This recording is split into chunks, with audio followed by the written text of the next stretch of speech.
4장 13절에서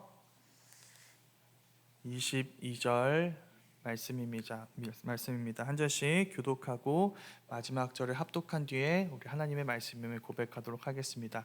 제가 먼저 읽겠습니다. 이에 보아스가 룻을 맞이하여 아내로 삼고 그에게 들어갔더니 여호와께서 그에게 임신하게 하심으로 그가 아들을 낳은지라. 여호와께 이르되 찬송할지어다. 여호와께서 오늘 내게 기업 물을 자가 없게 하지 아니하였도다. 이 아이의 이름이 이스라엘 중에 유명하게 되기를 원하노라. 이는 내 생명의 회복자이며 내 노년의 봉양자라. 곧 너를 사랑하며 7 아들보다 귀한 내 며느리가 낳은 자로다 하니라. 나오미가 아기를 받아 품에 안고 그의 양육자가 되니 그의 이웃 여인들이 그에게 이름을 지어주되 나오미에게서 아들이 태어났다 하여 그의 이름을 오벳이라 하였는데 그는 다윗의 아버지인 이새의 아버지였더라. 베레스의 계보는 이러하니라. 베레스는 헤스론을 낳고 헤스론은 람을 낳았고 람은 암미나답을 낳았고 나답은 나손을 낳았고 나손은 살몬을 낳았고 살몬은 보아스를 낳았고 보아스는 오벳을 낳았고 오벳은 이새를 낳고 이새는 다윗을 낳았더라. 아멘. 살아계신 하나님의 말씀입니다. 저의 그다지 바람직하지 않은 취미 중에 도서 구매가 있습니다. 본래 목회자들이 도서 구매하는 일에는 몇 가지 목적이 있습니다. 대략 3가지 정도로 정리해 볼 수 있을 것 같습니다. 먼저는 충동 구매입니다. 갑자기 그 책이 너무 사고 싶어요. 너무 재밌고 유익할 것만 같은 생각이 듭니다. 그렇다는 보장은 없습니다. 그러나 그냥 믿음으로 말미암아 사는 것이죠. 구입하는 것입니다. 두 번째는 방문자 제압용입니다. 가끔 성도님들이 교역자실에 들어오시게 되면은 책장이 가득 차 있는 책을 보게 되실 것입니다. 그걸 보시면 성도님들이 꼭 하시는 질문이 있어요. 목사님, 전도사님, 진짜 이 책 다 읽으셨나요? 그때 이제 저 같은 경우에는 이제 겸손한 척을 하면서 뭐 제가 책을 좋아해서요. 거짓말은 아닙니다. 네, 거짓말 아닌데 그렇다고 속으시면 안 됩니다. 네, 그렇다고 속으시면 안 됩니다. 다 읽었다는 말이 아니죠. 네, 근데 그런 것처럼 들리죠. 그래서 이제 성도님들은 거기에 대해서 우와 대단하세요라고 이제 말씀하시는 것입니다. 그게 목적입니다. 두 번째 목적입니다. 마지막은 이제 스트레스 해소입니다. 성도님들도 막 마이너스가 올라올 때 뭘 구매하면 좀 마음이 풀리는 그런 경험 해보신 적 있으시죠? 네. 그와 비슷하게 이제 목회자들은 책을 삽니다. 뭘 구매해 본 적이 없으니까 이제 책밖에 살 줄 모르는 것이죠. 저의 도서 구매에는 이제 이 중에 어느 것에 해당될까요? 다 해당됩니다. 다 제 얘기였습니다. 네. 그래서 막 책이 쌓여가는 것을 보면 어느 순간 양심의 가책이 오게 됩니다. 위선자가 되는 느낌이에요. 근데 사실 느낌이 아니라 사실입니다. 위선자가 되고 있죠. 네, 읽지도 않은 책을 쌓아만 두는 것은 바리새인입니다. 그런데 그러다가 마침내 책을 읽고 싶어지는 순간이 찾아오게 됩니다. 언제일까요? 도윤이랑 놀아줄 때입니다. 도윤이랑 만 3세 한글 쓰기를 읽다 보면은 이제 그런 생각이 드는 겁니다. 내가 이 시간에 만 3세 한글 쓰기를 읽는 게 아니라 저 하늘 높이 쌓여 있는 설교학책, 성경 연구 도서를 읽는다면 나의 설교와 사역에 얼마나 큰 유익이 있을까? 막 독서 욕구가 그때 올라오는 것입니다. 정말 위선적인 생각입니다. 만 3세 한글 쓰기 워크북을 읽어주면서 제 아이와 제가 놀아주지 않는다면 제가 어떻게 다른 영혼들을 돌볼 수 있을까요? 다른 영혼들을 사랑하는 마음이 생길 수 있을까요? 그러면서 이제 배우게 됩니다. 때로는 제 신학과 사역에 큰 도움이 되는 것은 저 거대한 신학 도서가 아니라 만 3세 한글 쓰기 워크북을 읽을 때일 수 있습니다. 서툰 솜씨로 삐뚤빼뚤 한글을 써 나가는 그 아이의 제 손을 잡고 함께 한글을 써 내려가는 시간을 통해 하나님은 마치 이게 이제 이 아이의 모습이 저의 모습 같은 거죠. 저의 부족한 능력 때문에 힘겹게 사역을 감당하고 있는 저의 손을 잡으시고 하나님 나라 이야기를 써 내려가고 계신다는 사실을 그 모습을 통해 제가 깨닫게 되는 것입니다. 그게 바로 하나님의 시선입니다. 하나님 나라에서는 매우 작아 보이는 일이 작지 않다는 것이죠. 하나님은 흙으로 하나님의 형상인 사람을 만드셨습니다. 크신 하나님의 아들이 작은 사람이 되셨을 때에야 우리의 구원이 실현되게 됩니다. 우리의 작음을 통해 하나님은 하나님의 큰 일을 이루시는 분이신 것이죠. 그 이야기를 오늘 이 룻기 마지막 부분에 가서야 우리는 보게 됩니다. 오늘은 룻기 마지막 말씀입니다. 그 대단원을 보기 전에 한번 나눠보고 싶습니다. 솔직히 말해서 룻기는 그냥 한 가정의 이야기일 뿐입니다. 솔직히 말해서 그것도 매우 어두운 가정의 이야기일 뿐이죠. 시작부터 이 가정이 살던 베들레헴은 그 떡집이라는 이름을 비웃는 흉년을 만나게 되고, 그 흉년을 피해 고향을 떠나 도착한 낯선 땅에서 이 가족의 모든 남자들이 죽음을 맞이하게 되는 비극을 경험합니다. 어둠에 어둠이 더해지고 있고, 바닥에 바닥을 넘어 아예 지하를 뚫고 들어가는 것 같은 그런 상황이에요. 사실 이런 상황은 영화나 드라마도 이렇게 이 정도의 절망으로 시작하지 않습니다. 그러니까 이렇게 시작하는 경우가 그렇게 많지 않습니다. 아예 없는 건 아니에요. 제가 좋아하는 드라마 중에도 그런 스토리로 시작하는 드라마가 있습니다. 근데 제가 좋아하니까 이제 저희 사모랑 교제할 때 추천해 준 적이 있습니다. 딱 1화 보고 끝났습니다.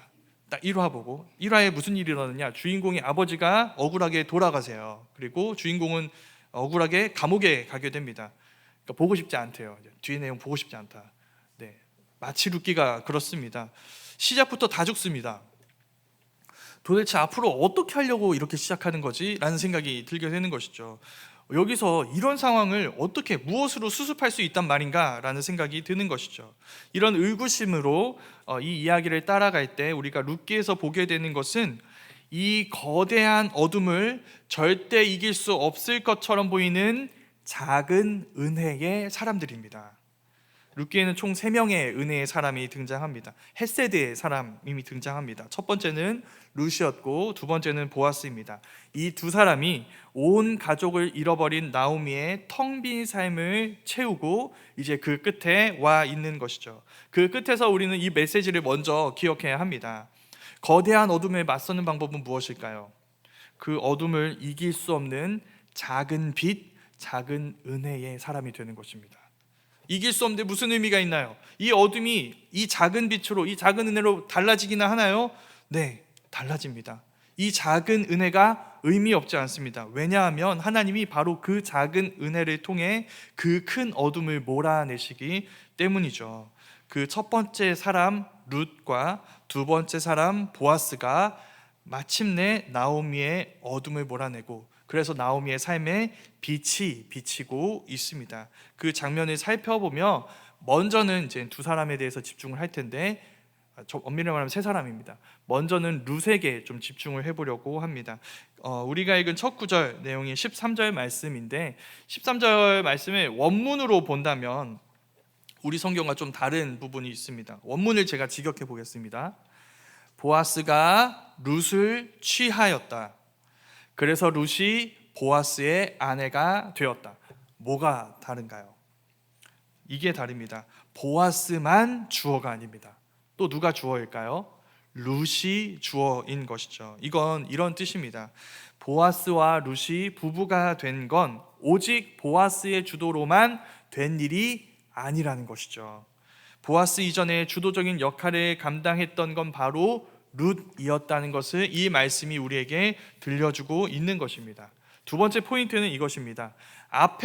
바로 앞에서 보아스는 룻을 뭐라고 소개했냐면 죽은 자의 아내라고 소개했습니다. 죽은 자의 아내. 근데 여기서 그 소개가 어떻게 되고 있죠? 달라지고 있습니다. 룻은 더 이상 죽은 자의 아내가 아닙니다. 산자 보아스의 아내가 되는 것이죠. 어떻게 그렇게 이런 변화가 이루어질 수 있었는가? 그 이유를 우리가 근본적인 이유로 찾는다면 사실 보아스도 룻도 아닌 다른 누군가를 발견하게 됩니다. 룻이 어떻게 보아스의 아내가 될 수 있었을까요? 그건 우리가 룻기를 나누면서 수차례 살펴보았던 두 가지 율법, 기업 물음이라는 율법과 계대 결혼이라는 율법 때문입니다. 그 율법을 누가 만드셨을까요? 하나님이 만드셨죠. 누구를 위해서 만든 법일까요? 이스라엘만 위해서 만든 법처럼 보였습니다. 애굽의 노예였고 이제 이들이 구원을 받아서 약속의 땅 가나안에서 그들의 각 지파에게 그들 개개인 가문들에게 기업으로 이제 땅을 받게 되었을 때 그 땅, 그 기업을 잃어버리지 않게 하려고 하나님이 주신 법이 바로 이 기업 무르자 계대 결혼인 것처럼 보였습니다. 그런데 여기서 이 법의 혜택은 그저 이스라엘에게만 주어지는 것이 아닌 것이죠. 이스라엘을 넘어 그 이스라엘 하나님께 나아온 이 모압 여인에게까지 그 은혜가 흘러가고 있는 것입니다. 이건 아브라함에게 하셨던 약속과 같습니다. 아브라함에게 말씀하셨던 것처럼 하나님은 그에게 베푸신 구원이 온 세상을 위한 구원이 되게 하시고 그에게 주신 복이 온 세상을 위한 복이 되게 하시는 것입니다. 그 시작은 이렇게 이루어집니다. 보아스가 룻의 장막에 들어가고 두 사람 사이에서 생명이 태어납니다. 그 과정을 이제 성경이 이렇게 이야기합니다. 여호와께서 임신하게 하셨다. 어떻게 들리시나요? 아니, 성경 인물이 당연히 임신하는 거면 당연히 여호와께서 하신 것이겠지 별로 특별하게 느껴지지 않으시죠? 그런데 이 말씀은 그냥 미사여구처럼 그냥 붙으나 마나한 그런 말씀이 아닙니다. 반드시 붙어야 하고 모두가 인정하는 너무나 실감나는 현실이었습니다. 왜냐하면 가장 먼저 여호와께서 그에게 임신하게 하셨다. 이 사실을 인정할 수밖에 없는 사람은 누구일까요? 룻입니다. 룻에게 이 출산은 당연한 일이 아니에요. 룻은 첫 번째 남편 말론과 10년 동안 같이 살았습니다. 그때 아이를 갖지 못했어요.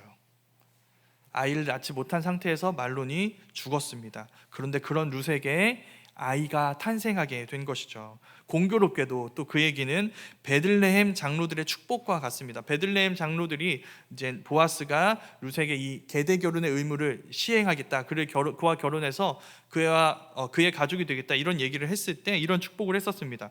여호와께서 내 집에 들어가는 여인 룻을 말하는 것이죠. 룻을 통해 이스라엘의 집을 세운 라헬과 레아 두 사람과 같게 하시기를, 여호와께서 이 젊은 여자로 말미암아 내게 상속자를 주시기를, 이 축복이 그대로 지금 룻에게 실현되고 있는 것입니다.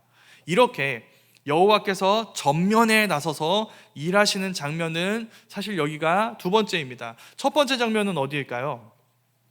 모압에 있던 나오미에게 들려온 베들레헴 소식이었습니다. 그때 나오미가 무슨 소식을 들었냐면 여호와께서 자기 백성을 돌보시사 그들에게 양식을 주셨다는 소식을 들었습니다. 나오미가 들었습니다. 그리고 그 곁에 있던 룻 역시도 듣게 되었죠. 그런데 여기 이 두 번째 장면은 그 첫 번째 장면과 많이 다릅니다. 무엇이 다를까요? 그때 룻은 여호와 하나님의 구원을 귀로 듣기만 했습니다. 그 사이에 무슨 이게 풍문처럼 그러니까 허황되게 부풀려질 수도 있고 좀 왜곡될 수도 있지라는 가능성을 갖고 생각했을 수도 있습니다. 그런데 룻은 지금 여기에서 그 구원을 직접 경험하고 있는 것이죠. 밝은 구석이라고는 하나도 없었던 나오미가 애가를 부르면서 돌아왔던 이 베들레헴에서 하나님이 그녀를 어떻게 회복하시는지, 이 나오미를 어떻게 회복하시는지를 룻이 그 은혜의 당사자가 되어 목격하고 있는 것입니다. 그래서 하나님은 이 룻의 처지를 뒤집어 버리십니다. 룻은 누구인가요? 출신으로나 경험한 비극으로나 룻은 하나님과 영적인 물리적인 거리가 너무너무 멀어 보였습니다. 모함 여인이죠. 남편을 잃었습니다. 자녀가 없어요. 그런데 하나님은 그 여인에게 그녀가 잃어버린 모든 것들을 다 되찾아주고 계신 것입니다. 아무 연고도 없는 이 베들레헴에서 좋은 이웃들을 만나게 하시고, 먹을 것이 없는 그녀에게 많은 곡식을 거두게 하시고, 남편이 없는 그녀에게 남편을 주시고, 아이가 없는 그녀에게 아이를 낳게 해주세요. 무엇보다 모든 과정에서 하나님은 하나님 자신을 그녀에게 주셔서 그녀가 하나님의 백성 공동체 안으로 들어오게 하시는 것입니다.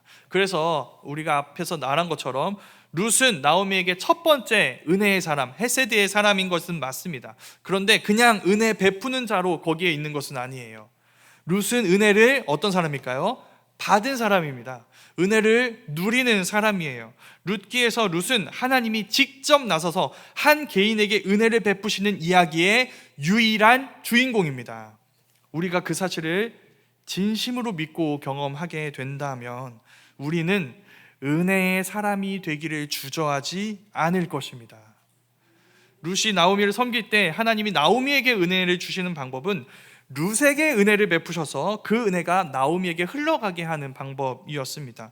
룻이 가진 것으로 섬기는 것이 아니라 하나님이 룻에게 주신 것으로 나오미가 살아나게 되는 것이죠. 그래서 룻의 자리는 은혜를 베푸는 자리 이전에 은혜를 누리는 자리가 되는 것입니다. 우리 모두가 그 자리에 있었으면 좋겠습니다. 특별히 이제 제가 교육부서를 섬기다 보니까 교육부서 선생님들을 위해 기도할 때 꼭 하는 기도가 이 기도입니다. 지금 감당하는 그 봉사와 섬김의 자리에서 우리의 에너지가 소진되는 것이 아니라 주님의 에너지가 우리 선생님들에게 채워지게 하여 주옵소서. 모든 선생님들이 그 자리에 있어서 더 큰 은혜와 기쁨을 경험하게 하옵소서. 물리법칙대로라면 절대로 이 불가능한 이야기입니다. 에너지를 주는 사람이 어떻게 에너지가 채워질 수 있을까요? 소진되는 것이죠. 그런데 성경대로라면 가능성이 있습니다. 하나님이 그렇게 일하시는 분이시기 때문이죠. 그 이야기대로 우리가 우리의 섬김과 헌신의 자리에서 은혜를 경험하는 그런 은혜를 베푸는 사람만이 아니라 은혜를 누리는 사람이 될 수 있었으면 좋겠습니다. 다음 이제 두 번째 나오미를 좀 살펴보려고 합니다. 오늘 말씀에서 특징적인 것은 무엇이냐면 이 말씀의 이야기들을 이끌어가는 주도적인 인물입니다. 누가 이끌어갈까요? 이 마지막 이야기를 주도하는 건 룻도 나오미도 보아스도 아닙니다. 이들의 말이 단 한 구절도 나오고 있지 않아요. 느닷없이 등장해서 이 이야기를 주도한 사람은 느닷없이 여기서 등장해서 나오미에게 이야기하는 베들레헴 여인들입니다. 그러니까 이 이야기를 누가 주도하고 있죠? 베들레헴 여인들이 주도하고 있습니다. 이들의 말이 너무 길어요. 갑자기 나타나서 막 이야기를 쏟아놓는 것입니다. 좀 생뚱맞죠? 아니 뭐 갑자기 나타나서 뭐 하는 건가? 라는 생각을 할 수 있는데 이 여인들은 그렇게 낯선 인물은 아닙니다. 언제 이 여인들의 모습을 보였을까요? 룻과 나오미가 처음 베들레헴에 도착했을 때 그녀들의 모습이 나타났었습니다. 나오미와 룻이 베들레헴에 돌아왔을 때 이 여인들이 나오미와 이 룻을 맞이했었어요. 그때 이 여인들이 나오미에게 할 수 있었던 말은 딱 한 문장이었습니다. 이는 나오미가 아니냐. 이거 히브리어로 하면 두 단어입니다. 그러니까 두 단어밖에 할 수 없었어요. 왜 그랬을까요? 이 두 단어를 얘기하니까 나오미가 그 말을 부정해버리고 맙니다. 이제 내 이름은 기쁨이라는 뜻의 나오미가 아니라 쓰리다 라는 뜻의 말하다. 왜냐하면 여호와께서 풍족하여 나간 내 삶을 텅 빈 채 돌아오게 하셨다. 그러니까 이 얘기를 하니까 더 이상 할 말이 없는 거예요. 나오미가 처음으로 한 말이 애가이기 때문에 여인들은 아무 말도 할 수 없었던 것입니다. 그런데 이제는 아니라는 것이죠. 이 여인들은 무려 29개의 단어로 나오미를 축복합니다. 그녀들의 첫 마디는 무엇이었을까요? 그때 그 환영했을 때처럼 두 단어입니다. 여호와께서는 찬송받으실지어다. 왜 찬송받으실지어다 라고 얘기할 수 있었을까요? 그분이 룻을 통해 나오미에게 기업 물을 자를 주셨기 때문입니다. 특별히 그 아이에 대해서 이제 이 여인들이 얘기를 하는데 주목할 것은 내 생명의 회복자라는 단어입니다. 내 생명의 회복자. 이 표현을 이제 오늘 직역하면 어떤 표현이냐면 내 생명을 돌아오게 하는 자입니다. 내 생명을 돌아오게 하는 자. 돌아오다. 누구의 입에서 나왔던 말인가요? 나오미의 입에서 나왔던 말이죠. 어떤 표현이었나요? 내가 텅 빈 채 돌아오게 하셨다. 그때 나왔었습니다. 그 말에 이 여인들은 침묵할 수밖에 없었습니다. 그런데 이제 마침내 입을 열어서 그 돌아오다라는 단어를 나오미에게 들려주면서 이렇게 이야기하는 것이죠. 여호와께서 너의 텅 빈 삶을 온전하게 채울 것들이 돌아오게 하셨다. 하나님이 룻에게서 태어난 그 아이를 통해 네 삶을 채우셨고 앞으로도 채우실 것이다. 자, 이 축복 역시도 그저 말로 남지 않습니다. 룻기에서 이제 나오미가 보여주는 마지막 모습이 있는데, 이 마지막 모습이 이 축복이 실현된 모습을 보여줘요. 그림 언어인 것이죠. 어떤 모습일까요? 나오미의 마지막 장면, 룻기에서의 나오미 마지막 장면은 어떤 장면일까요? 나오미가 그 아기를 안고 있는 모습입니다. 뭐 별로 특별한 보이는 모습이 아니죠. 손님들 손자 손녀들 안아본 적 없으신가요?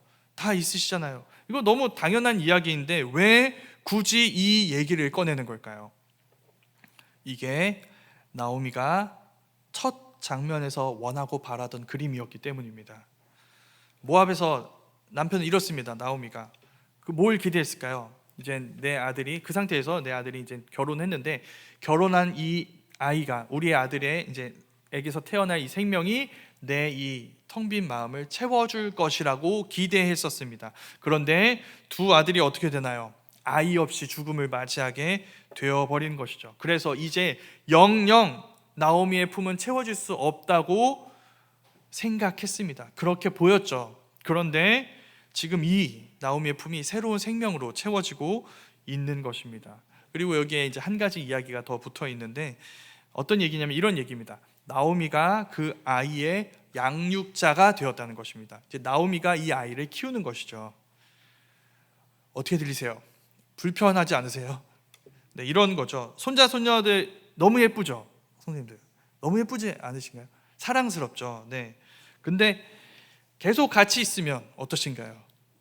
힘드시죠? 저도 힘든데, 네. 육아는 이제 한 20년, 30년 전에 졸업한 걸로 생각을 했습니다. 근데 이제 몸도 마음도 체력도 예전 같지 않은데 갑자기 때만 되면 자녀들이 와서 자기 아이를 맡겨놓고 놀러 가버리는 거예요. 그럼 마음이 행복하신가요? 행복할 수 있죠. 행복할 수 있는데 때로는 막 지칠 수 있습니다. 근데 이제 나오미가 양육자가 되었대요. 이제 때마다 맡기는 게 아닙니다. 그냥 계속 키우는 겁니다. 그러니까 룻을 다시 보게 되죠. 룻은 은혜의 사람인가요? 룻 그렇게 안 봤는데 이 순간만을 위해서 그렇게 잘했던 거구나, 이런 생각이 드실 수 있습니다. 근데 사실 그렇지가 않아요.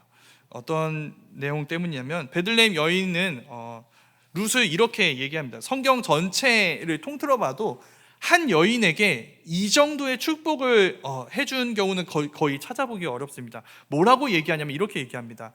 이는, 이 아이를 얘기하는 겁니다. 이는 너를 사랑하며, 이제 나오미에게 하는 거죠. 너가 나오미입니다. 너를 사랑하며 너의 7 아들보다 귀한 네 며느리가 낳은 아들이다.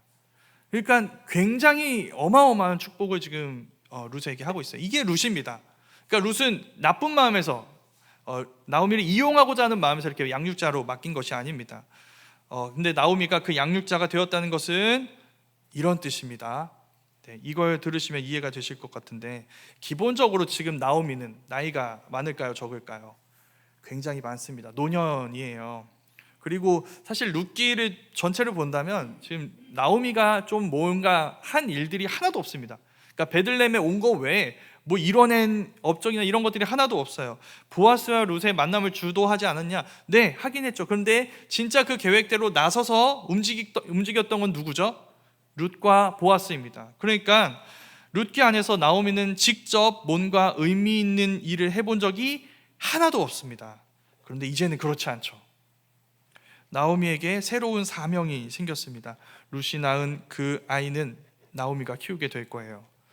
그건 그냥 룻이 그 아이를 나오미에게 맡겨버린 것이 아닙니다. 사실 이 아이는 엘리멜렉, 죽은 나오미의 남편이죠. 엘리멜렉의 기업을 이을 자이기 때문에 베들레헴 여인들이 말하는 것처럼 나오미의 아이라고도 할 수 있습니다. 그러니까 하나님은 그 아이를 통해 아무것도 할 수 없을 것처럼 보였던 나오미의 삶을 바꿔버린 것이죠.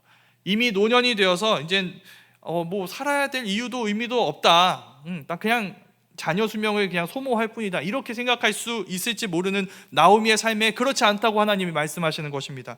하나님은 그녀가 살아야 할 이유를 주시고 가치 있는 사명을 주고 계세요. 아직 그녀가 해야 할 의미 있는 일이 남아 있는 것입니다. 그래서 제가 아직 어리기 때문에 좀 들으시기에 따라서 무례한 얘기가 될 수도 있지만, 말씀을 의지해서 제가 이렇게 말씀드리고 싶습니다. 목사님, 저는 나이가 많습니다. 이제 더 이상 교회에서 제가 섬기고 해야 할 일이 없어요. 저는 그렇지 않다고 말씀드리고 싶습니다. 하나님은 장로님, 권사님들의 삶에 의미 있고 가치 있는 소중한 사명을 주시는 분이십니다. 그건 이미 성도님들도 사실 잘 아시는 내용입니다. 하나님이 아브라함을 75세에 부르십니다. 하나님이 모세를 80세에 부르고 계세요. 나오미가 가장 젊을 때가 아니라 가장 나이가 많을 때 루색에서 나온 아이를 양육하게 하시는 것이죠. 우리 인생 전체에서, 그래서 우리는 우리 인생 전체에서 하나님이 내게 맡기신 사명이 무엇인지를 기대해야 합니다. 하나님 안에서 우리의 사명을 발견해야 합니다. 하나님은 아직도 우리의 삶을 통해 우리가 해야 할 이 의미 있는 일들을 우리에게 주시고 그 일들로 우리의 삶을 풍성한 의미로 채우시는 분이라는 것이죠.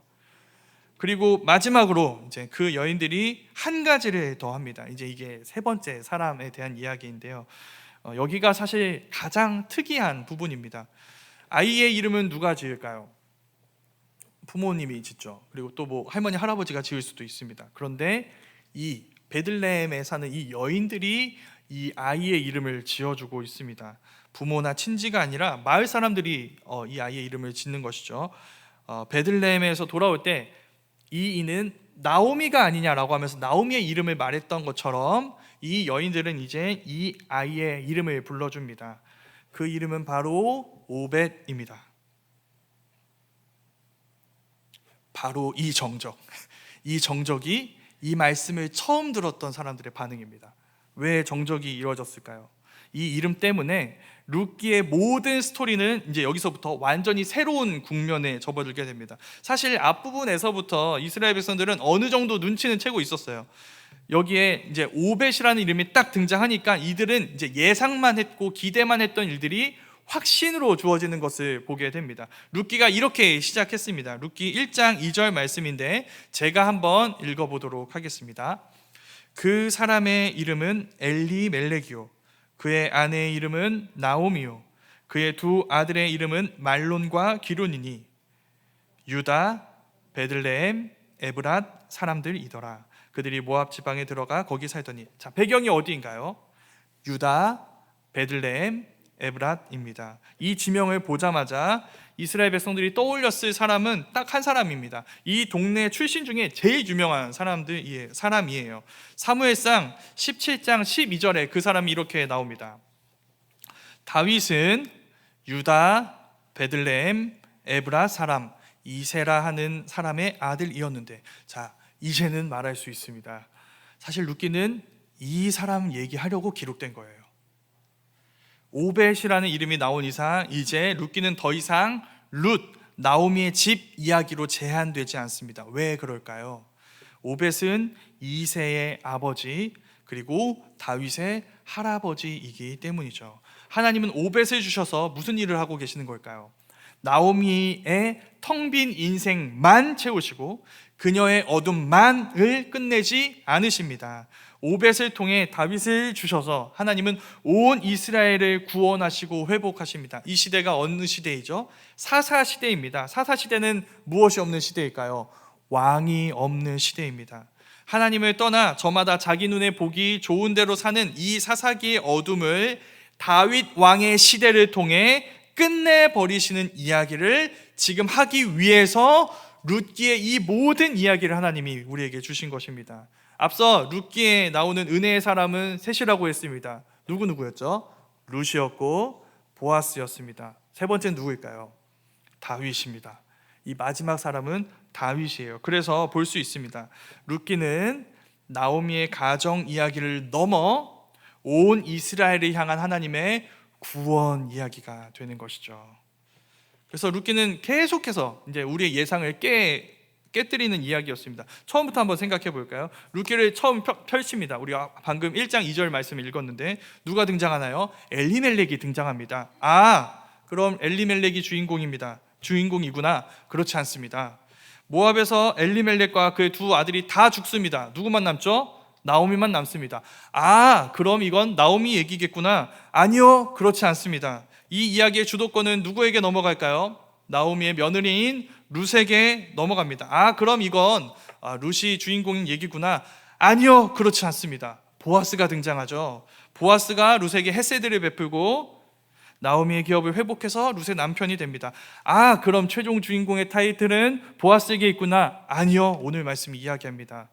보아스와 룻 사이에서 오벳이 태어나고 그를 통해 다윗이 태어나게 되죠. 다윗이구나.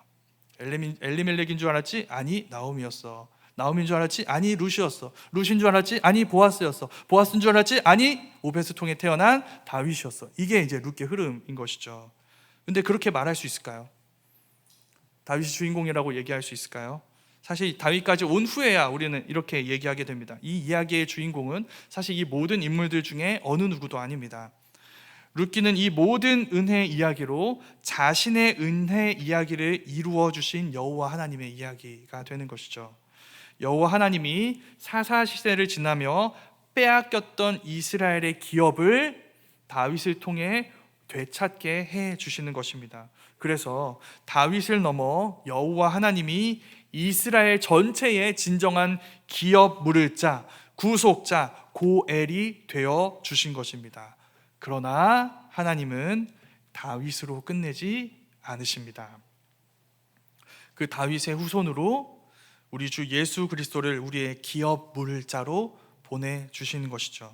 그가 우리는 지불할 수 없는 값을 지불하셔서 우리를 구원하십니다. 흉년이 든 베들레헴에 양식을 주셨던 것처럼 하나님은 예수 그리스도를 우리의 양식으로 주셔서 우리의 근원적인 영적 기근을 끝내십니다.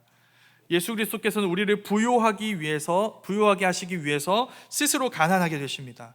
십자가에서 그분은 독수리 날개처럼 우리를 덮으셔서 우리를 향해 쏟아져야 할 하나님의 모든 의로운 심판을 그분이 받아내시고 그 날개 아래에서 우리는 예수님께 쏟아져야 마땅할 하늘의 모든 신령한 복을 우리의 것으로 누리게 됩니다. 그렇게 우리의 마음을 그에게로 향하게 하시고 우리를 그의 백성, 그의 증인으로 변화시키시는 성령의 역사가 우리에게 이루어지게 되는 것이죠. 그 성령이 우리에게 임하시면 우리가 어떻게 되는지 사도행전이 이렇게 이야기합니다. 사도행전 1장 8절 말씀입니다. 제가 읽어보겠습니다. 오직 성령이 너희에게 임하시면 너희가 권능을 받고 예루살렘과 온 유대와 사마리아와 땅끝까지 이르러 내 증인이 되리라 하시니라. 무엇을 알 수 있을까요? 하나님이 여전히 그 룻기의 방식대로 일하신다는 것을 알게 됩니다. 하나님은 우리에게 성령을 주셔서 우리를 증인이 되게 하십니다. 하나님은 우리가 경험했고 그래서 증언할 수 있는 좀 작아 보이는 복음 전도와 우리의 삶으로 이 세상의 어둠을 몰아내시는 분이신 것이죠. 고향을 떠나서 이제 고아, 과부, 나그네가 된 수많은 나오미들과 룻의 기업 물을 자로 오신 그 보아스와 같은 예수 그리스도는 우리를 통해 전파되십니다. 예수 그리스도는 우리를 통해 전파되시고 그 우리를 통해 전파되신 예수 그리스도의 복음으로 이 세상의 거대한 어둠이 몰아내져 가는 그 이야기를 하나님이 우리를 통해 이루어 가시는 것입니다. 그래서 결론입니다. 이제 룻기가 보여준 방식대로 그 은혜의 이야기를 이어가시기 바랍니다. 우리가 필요한 텅 빈 이들과 작은 영혼들 곁을 지켜주시고 우리에게 있는 것으로 그들의 삶을 채워주시기 바랍니다. 하나님은 그런 은혜의 자리로 나아가는 우리에게 은혜를 베푸셔서 그들이 잃어버린 것들을 우리를 통해 되찾게 하시고 결국 우리를 통해 그들을 찾아오신 예수 그리스도를 그들이 되찾게 하시는 분이시기 때문이죠. 그 이야기 속에서 작아 보이나 큰 은혜를 예비하는 은혜의 사람들로 발견되어지는 우리 모두가 되기를 주님의 이름으로 축원합니다.